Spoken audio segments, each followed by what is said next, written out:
Welcome to the Putnam County Library Lunch and Learn. Today we are joined by Emily Sands, a tattoo artist. She will be discussing her experience in the field and will provide advice for those interested in becoming tattoo artists themselves. Take it away, Emily. Thank you. So I'm going to talk to you guys since you're here. I'm going to use some notes so I don't spend too much time on one subject, but we will have time for questions at the end. So if you want to write a note down, we'll have some time at the very end for that. Let's see. So how I got started as a tattoo artist. Since I was a little kid, I was always drawing. Any type of art was my favorite hobby to do. My hometown is Vandalia, Ohio. That's really close to Dayton, Ohio. That's the nearest city. I took as many art classes as I could in middle school and high school. I did not go to college for art. I went to college for a short time before I moved to Tennessee. I moved here when I was 19 to continue my tattoo career. I was 16 when I started my apprenticeship.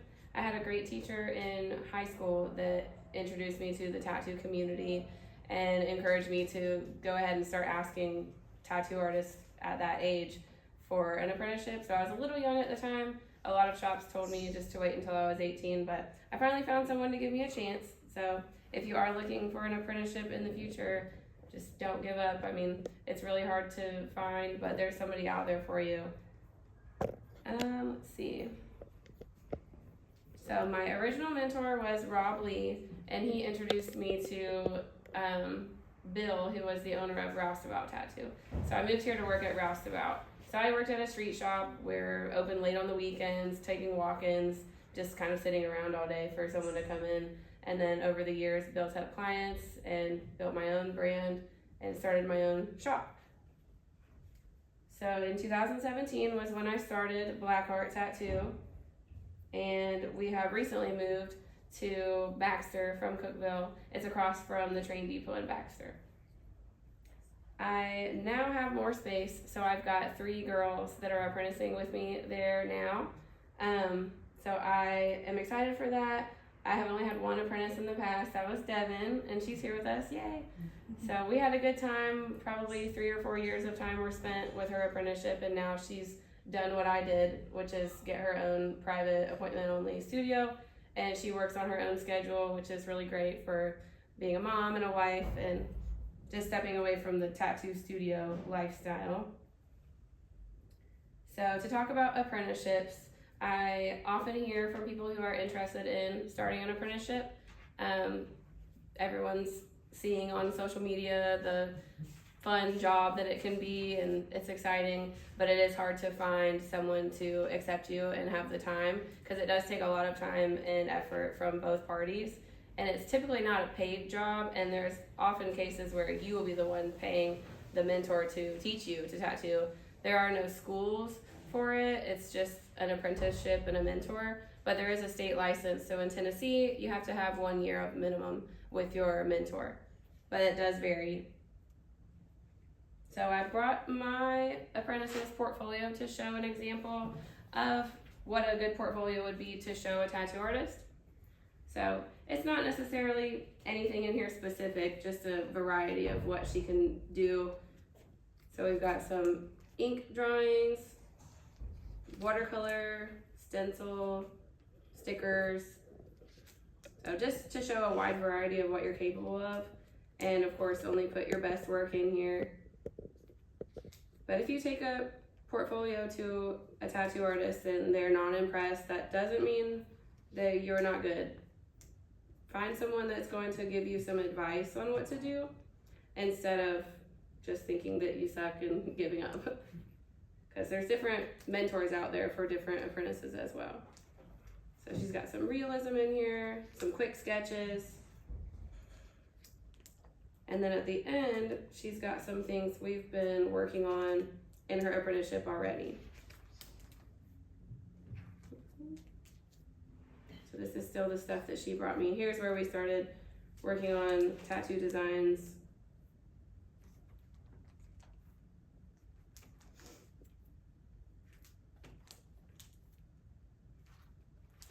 So they're just a couple months in.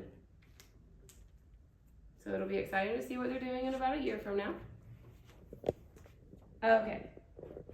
So my advice for someone who is looking for a tattoo artist, not someone who's looking to be a tattoo artist, but if you're just wanting to get a tattoo for the first time, finding a new artist, maybe a cover up, there are a lot of red flags, in my opinion, these days to keep an eye out for, because the number of tattoo artists have been going up, and people move from out of town, so they don't have like roots here yet.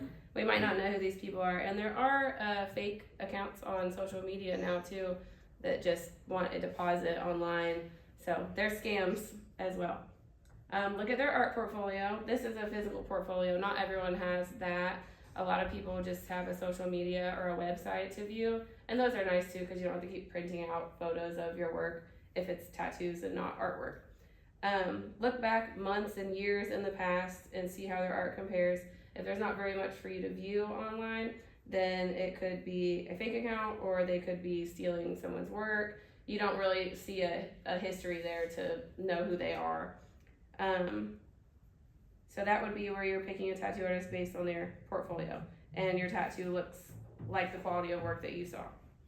Checking their reviews, Google, Facebook, their website, reading comments on their social media if they've replied to comments so you can get a vibe for their personality and how they've treated their customers in the past. Like if somebody's unhappy, like how did they treat that situation? Because if you have an issue, you want to know what you're getting into, because sometimes you can get into a bad situation. If you can, get a consultation so you can view their studio and make sure it's clean and that everyone in the studio is respectful. You may have a great tattoo artist but have a bad experience with a coworker of theirs, because that can happen too.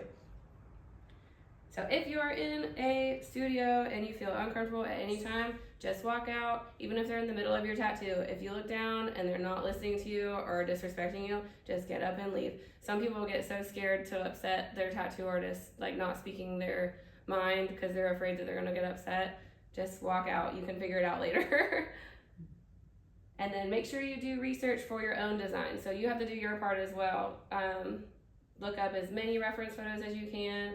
Figure out what type of tattoo style it might be called. Just reading things online and looking up pictures of artwork, photos of flowers or things like of the item that you want, and then even pictures of other people's tattoos just to show your artist, I like this style, I like this shading.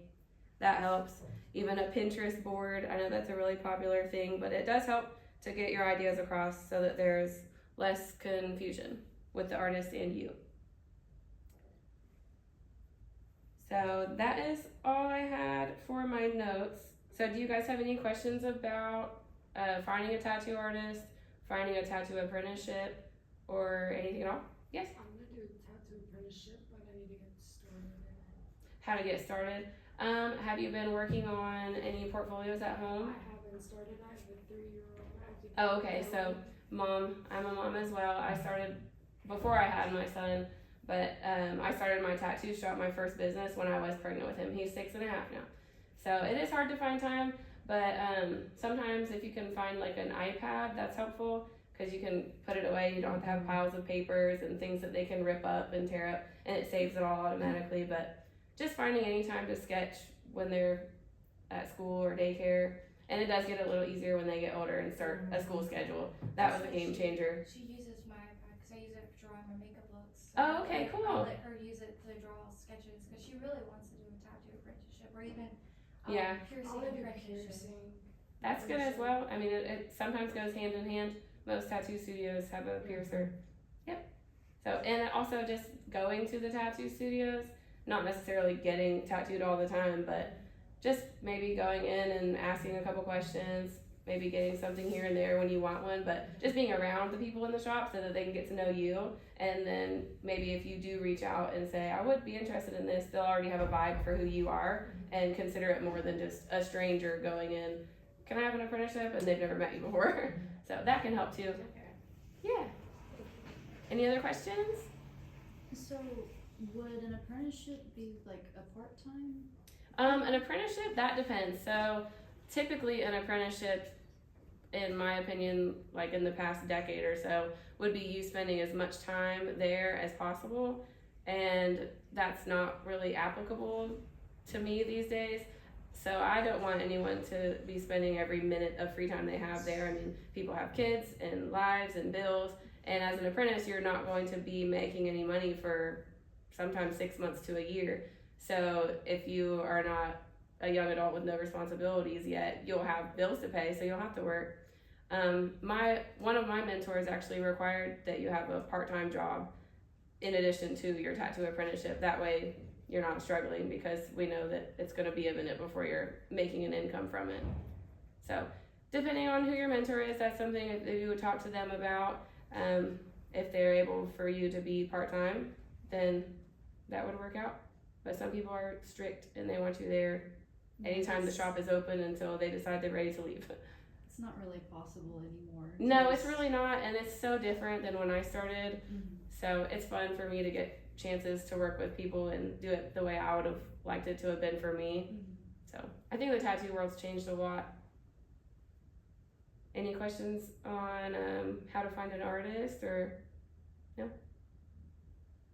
So yeah, I think that's pretty much all I have to say. So thank you so much for having me.